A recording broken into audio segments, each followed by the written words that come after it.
الأنبياء إخوة من علات أمهاتهم شتى ودينهم واحد، فدين عيسى هو دين محمد. اسمع ولتسمع الدنيا كلها، دين عيسى هو دين محمد صلى الله عليهما وسلم، ودين موسى هو دين محمد صلى الله عليهما وسلم، ودين إبراهيم ودين يعقوب ودين يوسف ودين سليمان ودين جميع الأنبياء والمرسلين هو دين سيد النبيين وإمام المرسلين هو الإسلام. قال تعالى: إن الدين عند الله الإسلام. قال الله حكاية عن نوح في سورة يونس: وأمرت أن أكون من المسلمين. ودين إبراهيم هو الإسلام.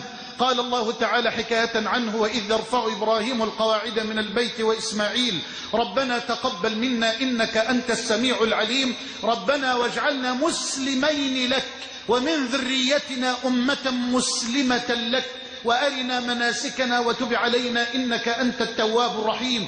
ودين يعقوب هو الإسلام. قال تعالى: أم كنتم شهداء إذ حضر يعقوب الموت إذ قال لبنيه ما تعبدون من بعدي قالوا نعبد إلهك وإله آبائك إبراهيم وإسماعيل وإسحاق إلها واحدا ونحن له مسلمون. ودين موسى هو الإسلام.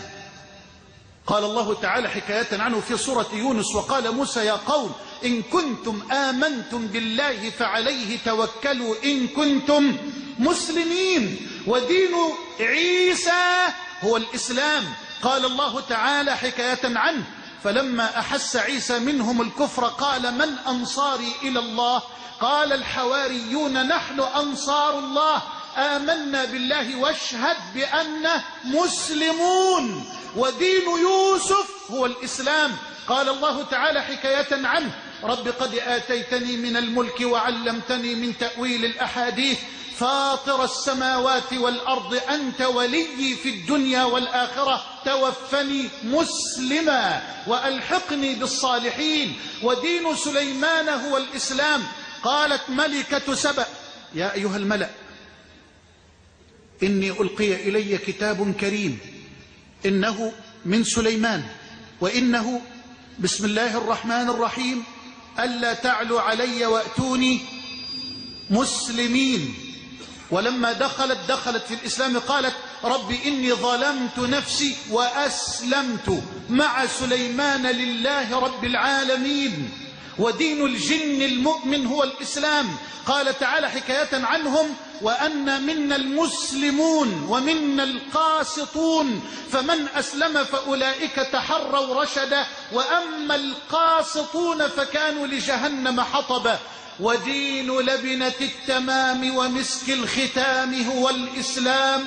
اليوم أكملت لكم دينكم وأتممت عليكم نعمتي ورضيت لكم الإسلام دينا. ومن ثم قال جل وعلا: ومن يبتغ غير الإسلام دينا فلن يقبل منه وهو في الآخرة من الخاسرين. هذا كلام رب العالمين، ده مش تحليل سياسي ولا طرح استراتيجي، هذا كلام ربنا.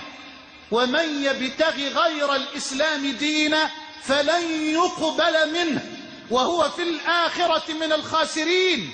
بل أقول بأعلى صوتي وملء فمي: من كذب نبيا واحدا من الأنبياء من لدن نوح إلى نبينا المصطفى عليهم صلوات الله وسلامه، من كذب نبيا واحدا منهم فقد كذبهم جميعا بلا استثناء.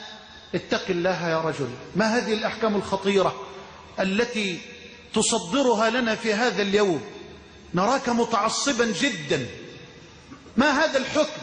تقول من كذب نبيا واحدا فقد كذب جميع إخوانه، ومن كفر بنبي واحد فقد كفر بجميع إخوانه. نعم، بأعلى الصوت، نعم.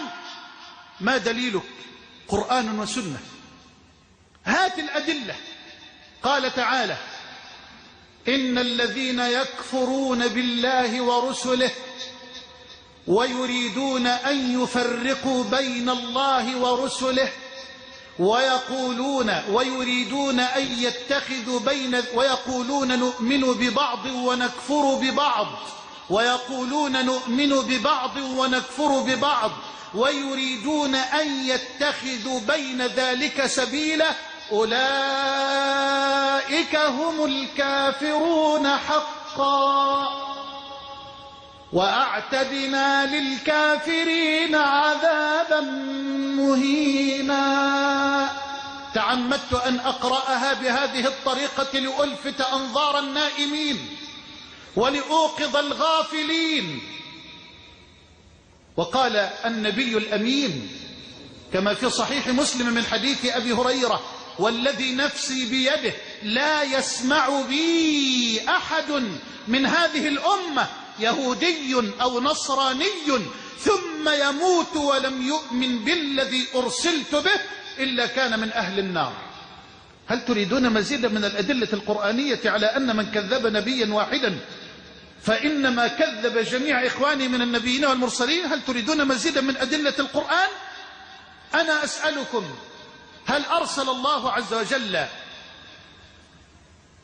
لقوم نوح إلا نوحا؟ ما أرسل الله لقوم نوح إلا نوحا. ومع ذلك قال ربنا تعالى في شأن من كذب نوحا: كذبت قوم نوح المرسلين. المرسلين هو مرسل واحد، هو نبي واحد، لكن تكذيبهم لهذا النبي تكذيب لكل المرسلين. كذبت قوم نوح المرسلين. تدبروا القرآن. وقال تعالى: كذبت قوم لوط المرسلين. وقال تعالى: كذبت عاد المرسلين، مع أن الله ما أرسل إليهم إلا هودا. وقال تعالى: كذبت ثمود المرسلين، مع أن الله لم يرسل إليهم إلا صالحا.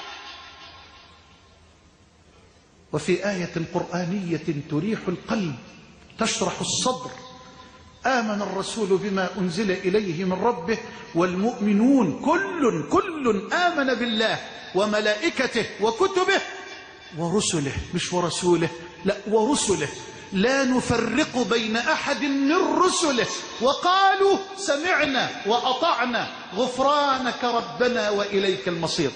ألن تسجد لربك شكرا أيها الموحد لله جل وعلا؟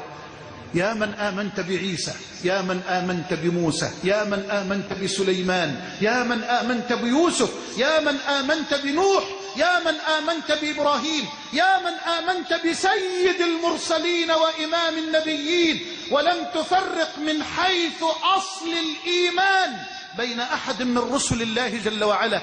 ألن تسجد لربك شكرا أن خلقك موحدة وجعلك وأرسل إليك محمدا؟ ومما زادني فخرا وتيها وكدت بأخمصي أطأ الثريا دخولي تحت قولك يا عبادي، وأن صيرت أحمد لي نبيا.